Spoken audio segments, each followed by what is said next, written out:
Hi, ഞാൻ സലു. ഇന്നത്തെ വീഡിയോയിൽ കാണിക്കുന്നത് ഹൈബ്രിഡ് വെറൈറ്റീസിലുള്ള ചെമ്പരത്തി പൂക്കളെക്കുറിച്ചാണ്. സാധാരണ നമ്മൾ കാണുന്നത് നാടൻ ടൈപ്പിലുള്ള ചെമ്പരത്തി പൂക്കളാണ്. നിറയെ പൂക്കൾ തരും, അതുപോലെ നല്ല നീളം വെക്കുന്നതാണ്. അത് നമുക്ക് അധികം പരിചരണമൊന്നും ആവശ്യമില്ല.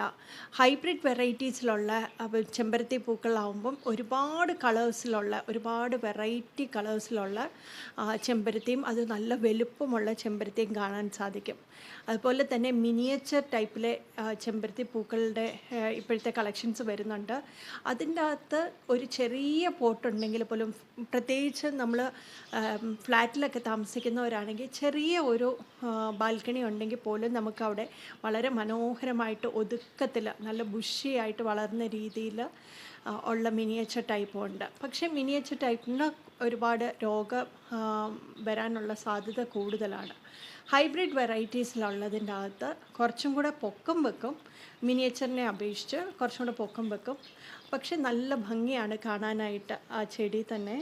അതിൻ്റെ ഒരുപാട് വെറൈറ്റീസ് ഇപ്പം വരുന്നുണ്ട്. വീഡിയോയിൽ കാണുന്നത് പോലെ 3 വെറൈറ്റീസിലുള്ള ചെമ്പരത്തി പൂക്കൾ, ഹൈബ്രിഡ് വെറൈറ്റിയിലുള്ള ചെമ്പരത്തി പൂക്കൾ നിങ്ങൾക്ക് സ്വന്തമാക്കാം കോംബോ ഓഫറിലൂടെ.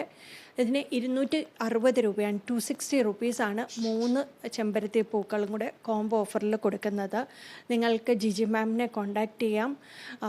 ഞാൻ ഡിസ്ക്രിപ്ഷൻ ബോക്സിൽ സെല്ലറിൻ്റെ ഡീറ്റെയിൽസ് കൊടുത്തിരിക്കാം. നിങ്ങൾക്ക് ആ നമ്പറിൽ താല്പര്യമുള്ളവർക്ക് കോൺടാക്റ്റ് ചെയ്യാം.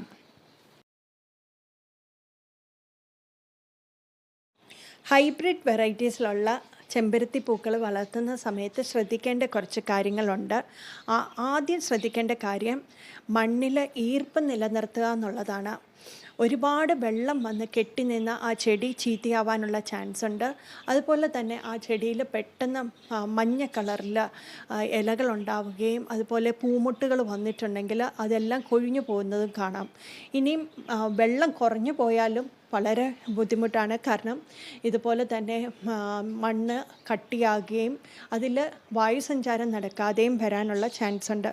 അപ്പോൾ അതൊന്ന് ശ്രദ്ധിക്കുക. പിന്നെ അതുകൂടാതെ 15 ദിവസം കൂടുമ്പം ഓർഗാനിക് ഫെർട്ടിലൈസറായ ചാണകപ്പൊടിയോ അല്ലെങ്കിൽ മണ്ണിര കമ്പോസ്റ്റോ ഏതെങ്കിലും ഒന്ന് ഉണക്കി പൊടിച്ച് നമുക്ക് കൊടുക്കാവുന്നതാണ്. അതുപോലെ തന്നെ വലിയ പൂക്കൾ ഉണ്ടാകാനായിട്ട് മാസത്തിലൊരിക്കൽ എപ്സം സോൾട്ട് ആ വെള്ളത്തിൽ ഡൈല്യൂട്ട് ചെയ്തിട്ട് നമുക്ക് ഒഴിച്ചു കൊടുക്കാം. വളരെ കുറച്ചേ എടുക്കാവുള്ളൂ. അതുപോലെ എൻ പി കെയും 1 ലിറ്റർ വെള്ളത്തിൽ വളരെ കുറച്ച് NPK നന്നായിട്ട് കലക്കിയതിന് ശേഷം സ്പ്രെയറിൽ ഒഴിച്ചു കൊടുക്കാവുന്നതാണ്.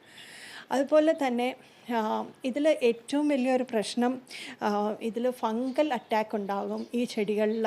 ഒരുപാട് ഇപ്പം മുഞ്ഞകൾ പോലത്തെ ഉള്ള ഫംഗൽ അറ്റാക്ക് ഉണ്ടാകാനുള്ള ചാൻസ് ഉണ്ട്.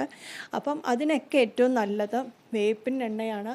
അതിൻ്റെ കൂടെ തന്നെ ഡിഷ് വാഷോ അല്ലെങ്കിൽ ഹാൻഡ് വാഷോ എന്തെങ്കിലും ഒരു ചെറിയ ഒരു സ്പൂണിൻ്റെ പകുതി എടുക്കുക.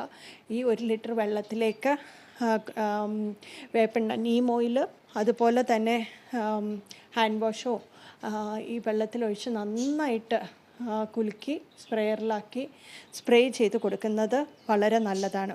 നമുക്കെല്ലാവർക്കും അറിയാം, ഫെബ്രുവരി തൊട്ട് മെയ് മാസം വരെയാണ് 4 മാസം നല്ല പോലെ പൂക്കൾ തരുന്നതാണ്. ഇപ്പം ബൊഗൈൻവില്ലയാണെങ്കിലും റോസ് ആണെങ്കിലും എല്ലാം ഒരു സീസൺ അനുസരിച്ചാണ് പൂക്കളുണ്ടാവുന്നത്. പക്ഷേ ഹൈബ്രിഡ് വെറൈറ്റീസിലുള്ള ചെമ്പരത്തി പൂക്കൾക്ക് എപ്പോഴും പൂക്കളുണ്ടാവുകയും അത് നല്ല വലുപ്പമുള്ള പൂക്കളായിരിക്കും. അതുപോലെ തന്നെ വലിയ വെയിലുള്ള ഭാഗത്ത് ഈ ചെടി കൊണ്ടുവെക്കരുത്. ഒരു മോഡറേറ്റ് ലൈറ്റ് കിട്ടുന്ന രീതിയിലായിരിക്കണം ഈ ചെടി വളർത്താനായിട്ട്. അതുപോലെ തന്നെ ഇതിൽ സാധാരണ നമ്മൾ ഹൈബ്രിഡ് വെറൈറ്റീസ് അല്ലാത്ത ചെമ്പരത്തികൾ വളരെ പൊക്കം വെക്കുമെങ്കിലും ഹൈബ്രിഡ് വെറൈറ്റീസ് നല്ല ബുഷിയായിട്ട് വളർന്നു വരുന്നതാണ്. അതുപോലെ തന്നെ ഇപ്പം നമ്മൾ നഴ്സറിയിൽ നോക്കിക്കഴിഞ്ഞാൽ മിനിയേച്ചർ ടൈപ്പിലെ ഇതുപോലെ തന്നെ ഇതിനേക്കാൾ ഇപ്പം നമ്മൾ കാണുന്ന ആ ഒരു ചെറിയ വലുപ്പത്തിൽ പോലും നമുക്ക് ഇപ്പോൾ ഫ്ലാറ്റിലാണെങ്കിൽ ഒരു കോർണറിൽ നമുക്ക് വെക്കണമെങ്കിൽ പോലും വെക്കാൻ പറ്റുന്ന രീതിയിൽ ചെമ്പരത്തികൾ വരുന്നുണ്ട്. പക്ഷേ മിനിയേച്ചറിനേക്കാളും എന്തുകൊണ്ടും നല്ലത് ഹൈബ്രിഡ് വെറൈറ്റീസിലുള്ളതാണ്. ഇതിൽ ഒരുപാട് വെറൈറ്റീസ്, നമുക്ക് ഏകദേശം ഒരു 100 വെറൈറ്റി കളേഴ്സിലുള്ള ചെടികളിപ്പം വരുന്നുണ്ട്. പീച്ച് കളറൊക്കെ വളരെ റെയറായിട്ടുള്ള നല്ല ഭംഗിയുള്ള പൂക്കളാണ്. അപ്പം നിങ്ങളുടെ കയ്യിൽ ഹൈബ്രിഡ് വെറൈറ്റീസിലുള്ള പൂക്കളുണ്ടെങ്കിൽ കമൻറ്റ് ബോക്സിൽ കമൻറ്റ് ചെയ്യാൻ മറക്കരുത്. അതുപോലെ തന്നെ നിങ്ങൾക്കാർക്കെങ്കിലും ഈ ചെടി വാങ്ങിക്കാൻ താല്പര്യമുണ്ടെങ്കിൽ ഞാൻ ജിജി മാമിൻ്റെ കോൺടാക്റ്റ് നമ്പർ ഈ സ്ക്രീനിലും അതുപോലെ തന്നെ ഡിസ്ക്രിപ്ഷൻ ബോക്സിലും കൊടുക്കുന്നുണ്ട്. നിങ്ങൾക്ക് കോൺടാക്റ്റ് ചെയ്യാം. ഇനിയും അടുത്തൊരു വീഡിയോയിൽ നമുക്ക് കാണാം. അതുവരേക്കും ബൈ ബൈ.